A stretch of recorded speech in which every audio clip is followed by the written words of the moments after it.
বাংলাদেশে প্রতি 4 জনে একজন খাদ্য নিরাপত্তাহীনতার শিকার।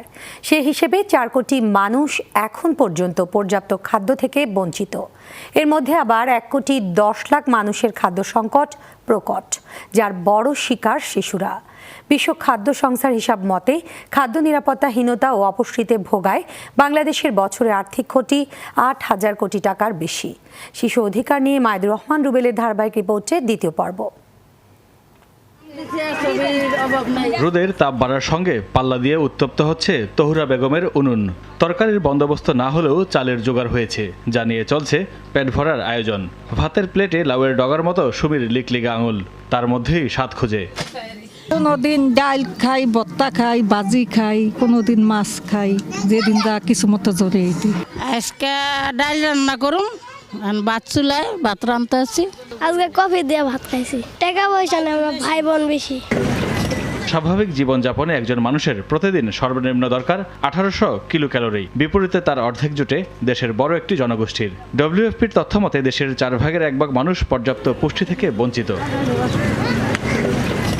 বন্যা, খরা ও মঙ্গা কাটিয়ে বাংলাদেশ যখন খাদ্য উৎপাদনে সাফল্য অর্জন করেছে, তখনও দেশের বড় একটি অংশ খাদ্য সংকটে জর্জরিত। ফলে অপুষ্টির শিকার হচ্ছে শিশুদের বড় একটি অংশ। 3 বেলা খাবার যাদের ঠিকমতো জোটে না, বৈচিত্র্যময় খাবার তাদের কাছে স্বপ্নের মতো। আমাকে ইনকাম বুঝে আমাকে খাওয়ান, ইনকাম না করতে হলে কি ডেলিকে ভালো খাইতে হবে। আমি কই স্বামী যদি কারণ বাজার মেনতেগিরি করতে পারে, খাইতে পারি নাইলে খাইতে পারি না। আমরা ঠিক মতো খাইতে পারি না, পড়ালেখা করতে পারি না।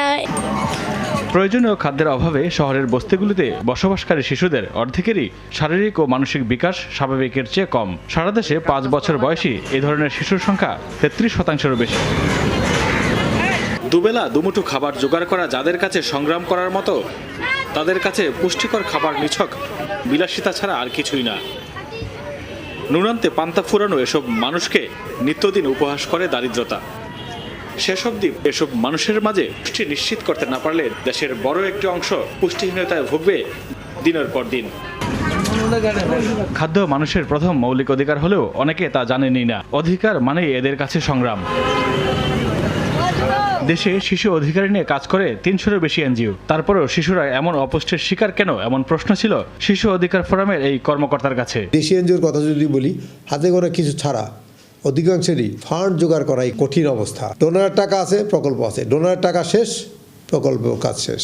মোট জনসংখ্যার 45 ভাগ শিশু, কিন্তু শিশুদের জন্য কিন্তু কোনো কর্মকর্তা, কোনো কাঠামো, কোনো অধিদপ্তর, বিভাগ কিছুই নাই। আইনে যে তাদের সুরক্ষার কথা বলা আছে, অধিকারের কথা বলা আছে, এগুলো যদি আমরা বাস্তবায়ন করতে চাই, কিছু কাঠামো বিনির্মাণ করতে হবে। মানুষের অধিকার নিয়ে রাজনৈতিক দলগুলো বক্তৃতা বিবৃতি দিলেও সে সাধারণের কাছে পৌঁছে না। আর যাদের পৌঁছানোর কথা, হতদরিদ্ররা তাদের নাগাল পান না। নিরাপত্তা জাল কর্মসূচিগুলো সঠিক গোষ্ঠীগুলোর এবং ব্যাপক সম্প্রসারণটা আরও প্রয়োজন। খাদ্যের মূল্য এটাও একটা ক্রয় ক্ষমতার নাগালে রাখাটাও অব্যাহত প্রয়োজন। পুষ্টি সংকটটাই হচ্ছে আমাদের বড় সংকট।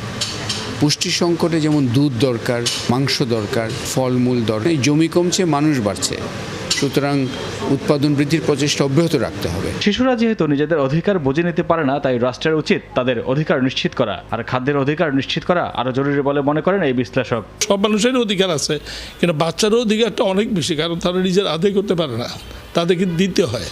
আমরা দিতে পারতেছি না। শিশুদের একটা কম্পিটিটিভ অবস্থায় গেলে যদি তারা অধিকার বঞ্চিত হয়, তাহলে সেই অধিকারগুলি সেটা আদায় করতে পারবে না, এবং তাদের কারণে আমাদের এবং তাদের সবারই জাতিগতভাবে বিরাট ক্ষতি হবে, যা পোষানো বা যা পূরণ করার কোনো সময় আমাদের থাকবে না। পর্যাপ্ত বরাদ্দ, সচেতনতা ও জবাবদিহিতা ছাড়া দেশের খাদ্য নিরাপত্তা নিশ্চিত করা সম্ভব নয় বলে মনে করেন বিশেষজ্ঞরা। জাতির জন্য যে গৌরব ছিল, সেই গৌরবটাও শেষ পর্যন্ত থাকবে না যদি শিশুরা মানুষ না হয়। মাইদুর রহমান রুবেল, RTV, ঢাকা।